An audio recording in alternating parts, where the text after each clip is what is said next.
तो आज अपन irrational number को थोड़ा सा और आगे बढ़ाते हैं, ठीक है।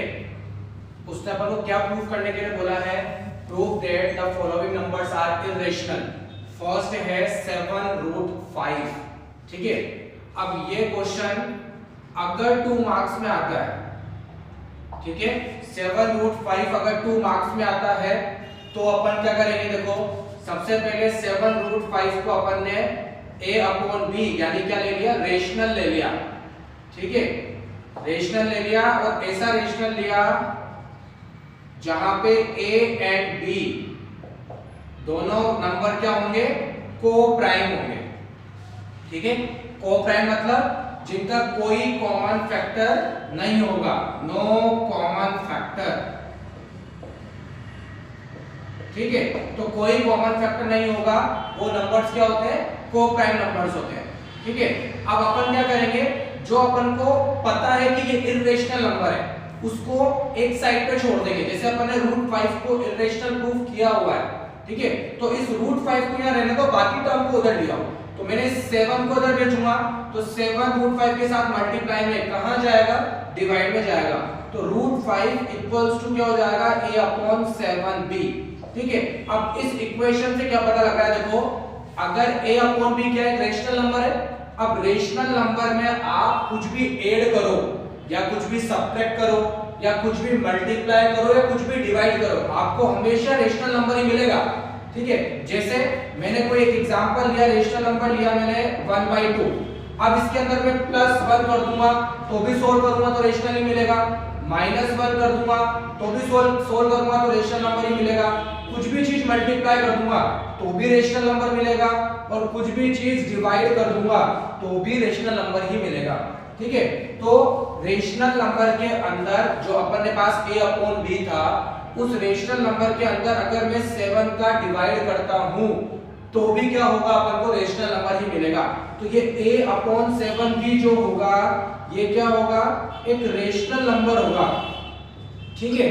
अब ये रेशनल नंबर है और इसको ऑलरेडी अपन बता चुके हैं, प्रूव कर चुके हैं कि ये क्या होगा, इर्रेशनल नंबर होगा, ठीक है। तो ये जो इक्वेशन नंबर 1 है वो पॉसिबल हो सकती है क्या, कि एक इर्रेशनल नंबर रेशनल नंबर के इक्वल आएगा, नहीं होगा। यानी therefore equation 1 is not possible, ठीक है। जो इक्वेशन नंबर 1 है वो पॉसिबल नहीं होगी, and our assumption is wrong. तो जो हमारा एजम्पशन होगा वो क्या होगा, रॉन्ग होगा, ठीक है। और हमारा एजम्पशन क्या था कि अपन ने ये 7√5 को क्या माना था, रेशनल माना था। तो देयरफॉर 7√5 जो होगा वो एक इर्रेशनल नंबर होगा। समझ आ गया अच्छे से, ठीक है। तो ये चीज तो अपन को कब लिखनी है, जब ये क्वेश्चन 2 मार्क्स में आए। अगर यही सेम क्वेश्चन 4 मार्क्स में आ जाए या 3 मार्क्स में आ जाए तो सबसे पहले आप √5 को इर्रेशनल प्रूफ करोगे, ठीक है, जो अपन ने लास्ट क्लास में कर लिया है। तो √5 को इर्रेशनल प्रूफ करने के बाद उसके बाद आपको ये पूरा प्रोसेस लिखना है, ठीक है। उसके बाद ही आपको 3 या 4 मार्क्स मिलेंगे। और अगर यही क्वेश्चन 2 मार्क्स में अगर अपने पास आ जाए तो आप सीधे √5 को क्या लिख सकते हो, ये एक इर्रेशनल नंबर होता है, ठीक है। Therefore equation 1 is not possible and our assumption is wrong, ठीक है। Therefore 7√5 is an irrational number. Clear है। यहां का क्वेश्चन देखो आप, 2 + √3 इसको इर्रेशनल प्रूफ करना है।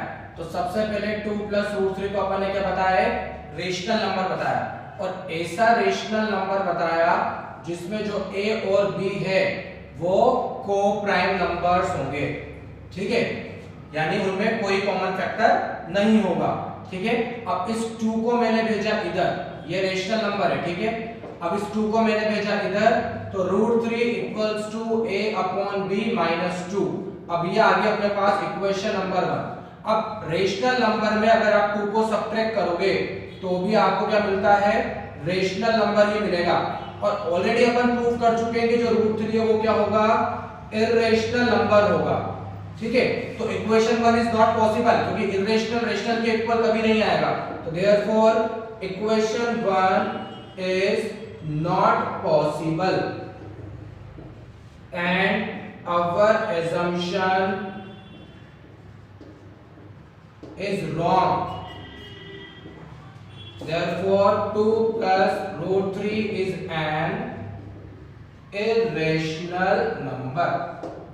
ठीक है, ऐसे कैसे याद रखो, 5 plus 3 root 2 है, इसको सबसे पहले अपन ने रेशनल माना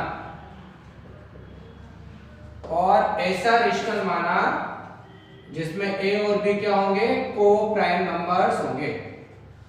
ठीक है, अब इस 5 को भेजा मैंने इधर, तो 3 रूट 2 इक्वल्स टू हो गया a अपॉन b माइनस 5 हो गया। अब 3 रूट 2 के साथ मल्टीप्लाई में कहां जाएगा, डिवाइड में, तो रूट 2 इक्वल्स टू डिवाइड में चला गया, तो a अपॉन b माइनस 5। अब यहां दे दी मैंने इक्वेशन नंबर 1। अब रेशनल नंबर में 5 सब्ट्रैक्ट होके 3 से डिवाइड हो रहा है, कुछ भी ऐड हो, कुछ भी सब्ट्रैक्ट हो, कुछ भी मल्टीप्लाई हो, कुछ भी डिवाइड हो, हमेशा रेशनल नंबर ही रहेगा। और ऑलरेडी अपन प्रूव कर चुके हैं कि रूट 2 क्या है अपने पास, इर्रेशनल है, तो देयरफॉर इक्वेशन 1 जो होगा वो पॉसिबल नहीं होगा।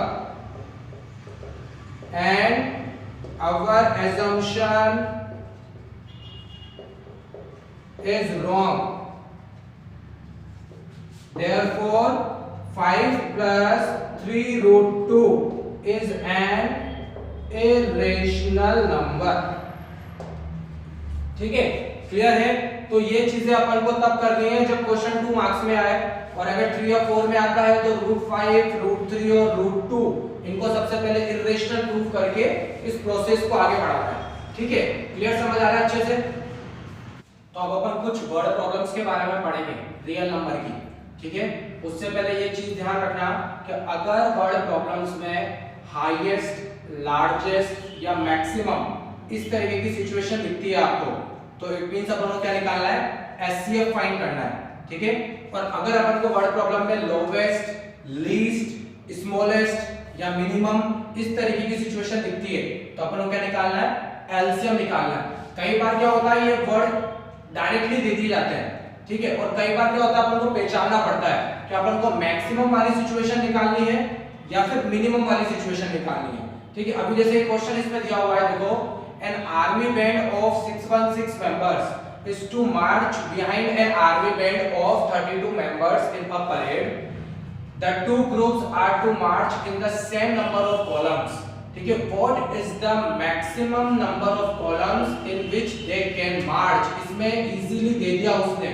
ठीक है, तो डायरेक्टली अपन को मिल गया कि अपन को मैक्सिमम नंबर ऑफ कॉलम्स निकालने हैं। इट मींस अपन को क्या निकालना है, एचसीएफ निकालना है। 2 नंबर का एचसीएफ निकालना है और 2 नंबर उसने दे भी रखे हैं, एक दे रखा है 616 और एक दे रखा है 32।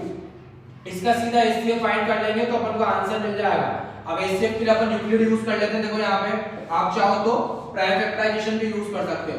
तो ये 32 और ये 616, ठीक है, तो एक बार जाएगा 32 आएगा, यहाँ आएगा 9 और 2 और ये 6, अब जाएगा ये 9 टाइम्स, तो कितना मिलेगा, देखो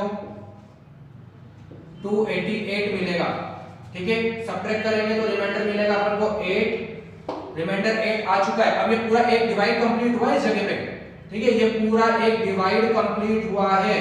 ठीक है, जिसके अंदर यहाँ रिमाइंडर मिला, यहाँ डिवाइजर था या डिविडेंड था और क्वोशिएंट मिला अपन को 19। ठीक है, अब ये 32 जाएगा अंदर। ठीक है, अब कितनी बार गया, 4 टाइम 32 को रिमाइंडर मिल गया 0। जिस टाइम पे रिमाइंडर 0 मिला उसका जो डिवाइजर होगा वही एचसीएफ होगा। तो जो एचसीएफ निकला वो निकला 8, और ये जो एचसीएफ है यही है maximum number of columns. Clear, समझ आ रहा है अच्छे से। तो ध्यान रखना, जब भी आपको क्वेश्चन में हाईएस्ट देते हैं, लार्जेस्ट देते हैं, मैक्सिमम देते हैं, इन सब सिचुएशन पे आपको एचसीएफ निकालना है। कुछ क्वेश्चन में ये डायरेक्टली दे देता है, कुछ में पहचानना पड़ेगा कि आपको मैक्सिमम निकालना है या मिनिमम निकालना है। ठीक है, और अगर मिनिमम है, लीस्ट है, स्मॉलेस्ट है या लोवेस्ट है, इन सब सिचुएशन पे आपको क्या निकालना है, एलसीएम निकालना है। क्लियर है। सिमिलर क्वेश्चन है, क्या बोला उसने क्वेश्चन में, अ स्वीट सेलर हैज 420 काजू बर्फी एंड 130 बादाम barfi. She wants to stock them in such a way that each stock has the same number and that take up the least area of the tray. ठीक है, what is the maximum number of barfi that can be placed in each stack of this purpose. यहाँ तो उसने maximum दे दिया, अगर ये नहीं भी देता और क्वेश्चन में ये बोलेगा what is the number of barfis that can be placed in each stack of this purpose, तो वो आप खुद सोचो कि वो स्टॉक में कितनी बर्फीज प्लेस्ड कर सकती है, मैक्सिमम से मैक्सिमम ही प्लेस्ड करेगी ना। उसके पास जो भी ट्रे है उसके अंदर अगर अपन को बर्फीज जमानी है वो भी लीस्ट एरिया पे, इसने बोला है कि कम से कम एरिया पे आप क्या करोगे, ज्यादा से ज्यादा बर्फियां जमाओगे, ज्यादा से ज्यादा मतलब मैक्सिमम, ठीक है। तो अगर मैक्सिमम वर्ड नहीं भी देता तो भी ये इसके अंदर क्लियर था कि इसके अंदर एचसीएफ ही निकालना है, वहां तो उसने दे दिया। अगर क्वेश्चन में बोला था what is the number of barfis that can be placed in each stack of this purpose, it means वो ट्रे पे ज्यादा से ज्यादा ही बर्फी प्लेस्ड करेगी। तो अगर ज्यादा से ज्यादा बर्फी प्लेस करेगी इट मींस क्या निकालना है आपको, एचसीएफ निकालना है, ठीक है। तो अपन को एचसीएफ निकालना है किन दो नंबर का, 420 और 130 का, ठीक है। तो वही अपन यूक्लिड को यूज करते हैं, 130 बाहर 420 अंदर, ठीक है। ये 3 टाइम जाएगा 390, तो कितना आएगा यहाँ पे 0, इसके बाद यहाँ पे 30, उसके बाद 130 चल जाएगा अंदर, ये एक डिवाइड पूरा कंप्लीट हो चुका है। अब 130 अंदर चला गया तो ये कितनी बार जाएगा, 4 टाइम जाएगा 120, अब 10 बचेगा, ये एक डिवाइड पूरा कंप्लीट हो चुका है, 30 जाएगा अंदर, ये 3 टाइम जाएगा 30 और रिमाइंडर मिल जाएगा 0। तो लास्ट डिवाइड पे जो डिवाइजर आया वही क्या होगा, एचसीएफ होगा। और ये जो एचसीएफ है यही नंबर ऑफ बर्फीज है, मैक्सिमम नंबर ऑफ बर्फीज, ठीक है। तो वो निकला है 10। क्लियर है, क्वेश्चन समझ आ रहा है अच्छे से।